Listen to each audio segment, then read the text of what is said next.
হুমায়ুন ফরিদি পায়নি সুবর্ণাকে, সালমান খান পায়নি ঐশ্বরিয়াকে, জেমস পায়নি কবিতাকে, মনির খান পায়নি অঞ্জনাকে, তাহসান পায়নি তার মিথিলাকে, দেব পায়নি শুভশ্রীকে। যেখানে এত বড় বড় সেলিব্রিটিরা, এত বড় বড় মানুষরাই তাদের প্রিয় মানুষকে পায়নি, আর সেখানে আপনি কি করে ভাবলেন যে আপনাকে আমি এত সহজেই পেয়ে যাব? দেখুন, আমি জানি আপনাকে আর পাওয়া হবে না, কিন্তু ভালোবাসলেই কি পেতে হয়? আসলে ভালোবাসা পাওয়ার জন্য নয়, অনুভব করার জন্য। আর আমি আপনাকে প্রত্যেকটা সেকেন্ড, প্রত্যেকটা মিনিট, প্রত্যেকটা ঘন্টা অনুভব করি। আজ আমি হয়তো আপনার থেকে অনেক দূরে, আমার অস্তিত্বের খবরও হয়তো বা আপনি রাখেন না, কিন্তু সত্যি বলতে কি জানেন, আমার এই অন্তরের মধ্যে আপনি ঠিক আগের মতোই আছেন।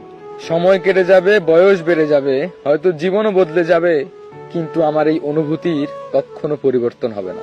একদিন আমি বৃদ্ধ হব, শরীরে ক্লান্তি থাকবে, হাঁটতে কষ্ট হবে, হয়তো থরথর করে হাতও কাঁপবে, কিন্তু জানেন, আমার মনের মধ্যে আপনাকে নিয়ে সমস্ত স্মৃতিগুলো ঠিক আগের মতোই তরুণ থাকবে।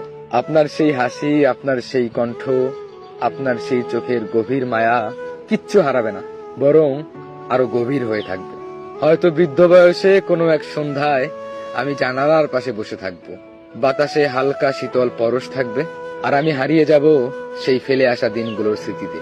আর ঠিক তখনই মনে পড়বে আমাদের হারিয়ে যাওয়া কথাগুলো, ঠিক তখনই মনে পড়বে না বলা অনুভূতিগুলো, মনে পড়বে আপনাকে